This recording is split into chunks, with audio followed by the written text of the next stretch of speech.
بسم الله الرحمن الرحيم والحمد لله رب العالمين وصلى الله وسلم وبارك على سيدنا محمد وعلى آله وصحبه أجمعين. السلام عليكم ورحمة الله وبركاته. بسم الله محمد. وعليكم السلام ورحمة الله وبركاته. We believe that moonlight does not emanate from the moon, but is rather a reflection of the sun, because we see the moonlight differs all the time according to its position in relation to the sun. In the same way, people should believe that the light of this prophetic moon is a reflection of the light of a sun which remains unseen by them, except for its effects. Indeed, they do not see that sun rising in the day, and they do not hear its voice in clear, understandable speech. However, they have seen an aspect of its light in Muhammad sallallahu alaihi wasallam's face and heard its sound near his noble face. This is sufficient as a guiding indication for those who are keen to have such guidance. It is, then, an eternal force, because it comes into contact with Muhammad sallallahu alaihi wasallam only from time to time. It is inevitably a knowledgeable force because it imparts knowledge. It is higher than him because it has such powerful effects on his body and soul, as we have described. That is but a divine inspiration with which he is being inspired, something that a very mighty one has imparted to him, one endowed with surpassing power. Moreover, it is a good and noble force that has been made infallible. It inspires only the truth and orders only what is wise and beneficial.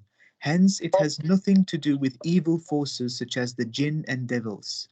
What access do the jinn have to the realm beyond the reach of worldly perception? The jinn saw clearly then that had they but understood the reality which was beyond the reach of their perception, they would not have continued to toil in the shameful suffering. Besides, how can the devils have any knowledge of what goes on in the heavens when they have been denied access to them? No evil spirits have brought it down, for neither does it suit their ends, nor is it in their power to impart it to man. Indeed, they have been utterly debarred even from hearing it. Besides, spirits are like soldiers who remain together when they are on the same side and move apart when they have nothing in common. A man is known by the company he keeps, and birds of a feather flock together. How can evil spirits be in contact with Muhammad sallallahu alaihi wasallam's clearly pure heart, or with his sagacious and perfect mind? Shall I tell you upon whom it is that those evil spirits descend? They descend upon all sinful, great liars who eagerly listen to what the evil spirits say, and most of them are certainly liars. What could this force be other than a noble angel? This is all that we can say about the imperceptible source of a clear and rational basis. A content believer does not need more than this to satisfy his own scientific curiosity or to reaffirm his faith. Anyone who needs further description of this angelic power and wants more information about its nature should not seek it through logic and reason. He should seek it through what has been authentically reported of the statements of the man who received the light brought by that angelic power, i.e., the Prophet Muhammad sallallahu alaihi wasallam. He is the only one who can give us first-hand information about the angel who came to him, and whom he saw with his own eyes and heard with his ears. Indeed, he sat with him on many occasions as a student sits with his tutor. A person who has no qualms about believing in what lies beyond the reach of human perception, i.e. ghaib, will accept such information about the angel Jibreel alayhi salam even though he himself cannot see him. His acceptance is based on what he sees of the effects of the experience of revelation and on his own belief in the Prophet ﷺ, who has given us that information. On the other hand, ignorant people who possess limited knowledge pertaining only to the outer surface of this world's life, yet think themselves to be in possession of unlimited knowledge encompassing everything in the universe, will deny anything that goes beyond their limited knowledge. They may say it may be some visual condition which made Muhammad sallallahu alaihi wasallam think that he saw something where there was nothing to see. Our response to this is a prayer to God to save us from all types of blindness, whether it be in our eyes or in our minds. We repeat what the Qur'an says: His eye did not waver, nor yet did it stray. Or they would say, it may all have been some mental disorder that portrayed to him the meanings of words as clear apparitions and made him see dreams as if they were real. We dissociate ourselves from all such crazy thoughts and repeat, his heart did not give the lie to what his heart did not give the lie to what he saw. جزاك الله خيرا محمد. وإياكم وصلى الله على سيدنا محمد. Bismillah. Faith and righteous deeds are tantamount to following the Messenger of God sallallahu alaihi wasallam. After this, the Compassionate One graces a person with love. No one can reach this level of love without faith and righteous deeds, because this love is a divine appointment or gift, not a human deed, though it nevertheless requires belief and righteous deeds. Thus, human beings' love for God begins as an emotion, and then by following the Messenger of God sallallahu alaihi wasallam through righteous deeds, which is character and remembrance of God, it becomes part of the believer's very being and soul. Then the believer attains into paradise and the supreme triumph and tastes the reality of God's love as a divine appointment or gift.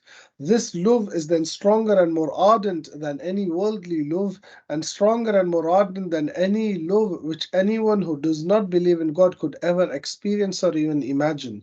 This explains the allusion to God's power in His words. But those who believe love God more ardently. If those who did evil could but see, as they shall when they behold the chastisement, that power altogether belongs to God, and that God is terrible in chastisement.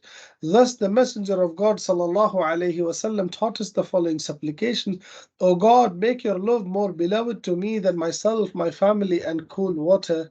And he sallallahu alaihi wasallam also taught the supplication: O God, provide me with your love and the love of all that will benefit me in your sight. O God, make all those things that I love, which you have given me, a source of strength for me to do what you love. O God, make all those things that I love, which you have not given me, a space for me to fill with what you love. What intentions and motives human beings must have in loving God. God warns against insincere worship in the Holy Qur'an, and their worship at the holy house is not but whistling and hand clapping. Therefore it is said unto them, taste of the doom because you disbelieve. Thus the Messenger of God sallallahu alaihi wasallam said, the first person to be judged on the day of judgment will be a man who was martyred. He will be brought forth, shown the favors he enjoyed, and he will recognize them. God will say, what did you do concerning these? He will say, I fought for your sake until I was martyred. He will say, you have lied. Rather, you fought so that it would be said he was bold, and it was said. Then it will be commanded that he be dragged along his face until he is thrown into the fire. Then there will be a man who acquired and dispensed knowledge and recited the Qur'an. He will be brought forth and shown the favors he enjoyed, and he will recognize them. He will say, what did you do concerning these? He will say, I acquired that and dispensed knowledge and recited the Quran for your sake. He will say, you have lied. Rather, you acquired knowledge so that it would be said, he is learned. And you recited the Quran so that it would be said, he is a reciter. And it was said, then it will be commanded that he be dragged along on his face until he is thrown into the fire. Then there will be a man whom God enriched and gave all manner of wealth. He will be brought forth, shown the favors he enjoyed, and he will recognize them. He will say, what did you do concerning these? He will say, I left no path upon which you ordered that a bestowal be made without giving something there for your sake. He will say, you have lied. Rather, you did that so that it would be said, he is generous. And it was said, then it will be commanded that he be dragged along on his face and thrown into the fire. Thus, we must ask what makes worship as such true and sincere, and above all, what makes it acceptable to God. Now, no matter what human beings do, God knows what is going on inside them. Lo, now they fold up their breasts that they may hide their thoughts from him. At the very moment when they cover themselves with their clothing, God knows that which they keep hidden and that which they proclaim. Lo, he is aware of what is in the breasts of people. Furthermore, he judges human beings on what is in their souls. Unto God belongs whatsoever is in the heavens and whatsoever is in the earth. And whether you make it known what is in your souls or hide it, God will bring you to account for it. He will forgive whom he will, and he will punish whom he will. God is able to do all things. وصلى الله على سيدنا محمد. بسم الله الرحمن.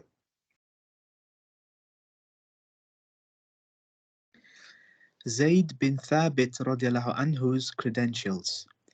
In his early 20s at the time, Zayd radiallahu anhu had been privileged enough to live in the Prophet sallallahu alaihi wasallam's neighborhood and serve as one of his most visible scribes. He was also among the Huffaz, and the breadth of these credentials made him an outstanding choice for this task. Abu Bakr as-Siddiq radiallahu anhu listed his qualifications in the narration above. Zayd's youth indicating vitality and energy. 2. His irreproachable morals. Abu Bakr radiallahu anhu specifically said, we do not accuse you of any wrongdoing. 3. His intelligence, indicating the necessary competence and awareness. 4. His prior experience with recording the Wahi. 5. I may add one more point in his credit. Zayd radiallahu anhu was one of the fortunate few who attended the Archangel Jibreel alayhi salam's recitations with the Prophet sallallahu alaihi wasallam during Ramadan. Abu Bakr radiallahu anhu's instructions to Zayd bin Thabit radiallahu anhu. Let me quote a brief case brought before Abu Bakr radiallahu anhu while he was caliph. An elderly woman approached him asking for her share in inheritance of her deceased grandson. He replied that the amount of a grandmother's share was not mentioned in the Qur'an, nor did he recall the Prophet ﷺ making any statements regarding this. Inquiring of those in attendance, he received an answer from Al-Mughira, who, standing up, said he had been present when the Prophet ﷺ stated that a grandmother's share was 1/6. Abu Bakr radiallahu anhu asked if any others could corroborate Al-Mughira, to which Muhammad bin Maslama testified in the affirmative. Carrying the matter beyond the realm of doubt meant that Abu Bakr radiallahu anhu had to request verification before acting on Al-Mughira's statement. In this regard, Abu Bakr radiallahu anhu and subsequently Uthman radiallahu anhu, as we shall see, were simply following the Qur'an's edict concerning witnesses. O you who have attained to faith, whenever you give or take credit for a stated term, set it down in writing, and call upon 2 of your men to act as witnesses. And if 2 men are not available, then a man and 2 women from among such as are acceptable to you as witnesses, so that if one of them should make a mistake, the other could remind her. And the witnesses must not refuse or to give evidence whenever they are called upon. This law of witness played an essential role in the Qur'an's compilation as well as in hadith methodology, and constituted the very core of Abu Bakr radiallahu anhu's instructions to Zayd radiallahu anhu. Ibn Hajar relates, Abu Bakr radiallahu anhu told Umar radiallahu anhu and Zayd radiallahu anhu, sit at the entrance of the Prophet sallallahu alaihi wasallam's mosque. If anyone bring you a verse from the book of Allah along with 2 witnesses, then record it. Ibn Hajar comments on what Abu Bakr radiallahu anhu may have meant by witness, as if what was meant by 2 witnesses were memory backed by the written word, or 2 witnesses to testify that the verse was written verbatim in the Prophet ﷺ's presence, or meaning they would testify that it was one of the forms in which the Qur'an was revealed. The intention was to accept only what had been written in the Prophet ﷺ's presence, not relying on one's memory alone. The second opinion finds the most favor with me, acceptance of only those materials which, according to the sworn testimony of 2 others, had been written in the Prophet ﷺ's very presence. Ibn Hajar's statement affirms this view, that Zayd was unwilling to accept any written material for consideration unless 2 companions bore witness that the man received this dictation from the Prophet ﷺ himself. Jazakallahu khairan, Muhammad. Wa sallallahu ala Muhammad. Bismillah.